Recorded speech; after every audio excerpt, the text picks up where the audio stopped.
Doctor Babasaheb Ambedkar గారి యొక్క 135వ జన్మదినాన్ని పురస్కరించుకొని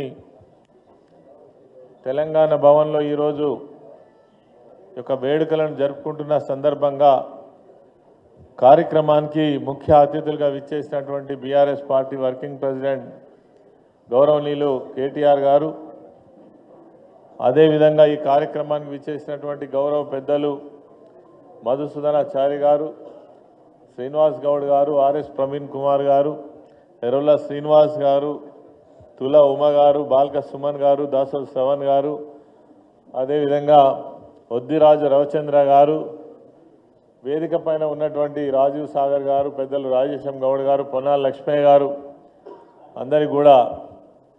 నమస్కరిస్తూ కార్యక్రమానికి విచ్చేసినటువంటి వాళ్ళందరికీ కూడా మరొకసారి జై భీమ్ తెలియజేస్తూ భారతదేశం యొక్క రూపురేఖలను మార్చాలని డాక్టర్ బాబాసాహెబ్ గారు అందించినటువంటి భారత రాజ్యాంగం ఏదైతే ఉందో ఇప్పటికే దేశంలో అనేక మార్పులకు చోటు చేసుకునే విధంగా అన్ని వర్గాల కోసం రూపొందించినటువంటి ఒక గొప్ప రాజ్యాంగాన్ని అందించినటువంటి మహానేత, మహామేధావి, ప్రపంచ మేధావిగా గుర్తింపు పొందినటువంటి బాబాసాహెబ్ అంబేద్కర్ ఈ దేశంలో జన్మించడం మనందరి యొక్క అదృష్టంగా భావించవచ్చని ఈ సందర్భంగా మనవి చేస్తూ, అదేవిధంగా వారి యొక్క ఆలోచన విధానం మేరకే తెలంగాణ రాష్ట్రం ఏర్పాటు తర్వాత ఈ రాష్ట్రంలో ఉండేటువంటి అనేక నిమ్న వర్గాలైన కావచ్చు, అంటరాని వర్గాలు కావచ్చు, ఎస్సీ ఎస్టీ బీసీ మైనార్టీ వర్గాలు కావచ్చు, వారందరూ కూడా ఆత్మగౌరవంతో జీవించాలని మరి ఈ రాష్ట్రంలోనే మొట్టమొదటిగా కేసీఆర్ గారి నాయకత్వంలో ఈ వర్గాలను అన్ని రంగాల్లో ముందుంచాలనేటువంటి ఒక గొప్ప ప్రయత్నం జరిగింది అంటే అది ఖచ్చితంగా తెలంగాణ రాష్ట్రంలో అని మాత్రం ఖచ్చితంగా చెప్పవచ్చు. దానికి అనేకమైనటువంటి ఉదాహరణలు ఉన్నాయి మన రాష్ట్రంలో. ప్రధానంగా గురుకుల పాఠశాలలు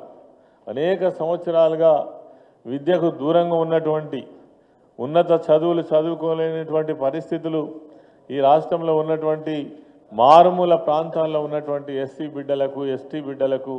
అదేవిధంగా మైనార్టీలు ఎవరైతే ఉన్నారో చదువుకు పూర్తిగా దూరంగా ఉన్నటువంటి వాళ్ళందరికీ కూడా గురుకుల పాఠశాలలు ఒక వరంగా ఈ రాష్ట్రంలో కేసీఆర్ గారు మరి చూపించినటువంటి చొరవ ద్వారా లక్షలాది మంది ఈరోజు చదువుకొని మరి ఇక్కడనే కాదు ప్రపంచ దేశాలలోనే మరి వాళ్ళ స్థితిని ఏర్పాటు చేసుకునేటువంటి ఒక గొప్ప ప్రయత్నం జరిగింది. అందులో భాగంగానే మరి దళిత బంధు కావచ్చు, అదేవిధంగా చిన్న వర్గాలకు ఇచ్చేటువంటి అనేక సంక్షేమ కార్యక్రమాలు కూడా ఈ రాష్ట్రంలో జరిగినాయి. వీటన్నిటి కూడా స్ఫూర్తి డాక్టర్ బాబాసాహెబ్ అంబేద్కర్ గారి యొక్క ఆలోచన విధానం మేరకే మరి ఈ రాష్ట్రంలో గత 10 సంవత్సరాల్లో మనం ఉన్నప్పుడు కేసీఆర్ గారి నాయకత్వంలో అనేక సంక్షేమ కార్యక్రమాలు అమలు చేసుకోవడం జరిగిందని ఈ సందర్భంగా మనవి చేస్తూ మరొకసారి డాక్టర్ బాబాసాహెబ్ అంబేద్కర్ గారి యొక్క ఆలోచన విధానం మున్ముందుకు వెళ్ళాలని, వారి యొక్క ఆలోచన విధానంతో ఈ దేశంలో మరిన్ని మార్పులు చోటు చేసుకునే విధంగా ముందుకు సాగాలని ఈ సందర్భంగా కోరుకుంటూ నాకు ఈ అవకాశం ఇచ్చిన మిత్రులకు ధన్యవాదాలు తెలియజేస్తూ ముగిస్తున్నా. జై భీమ్.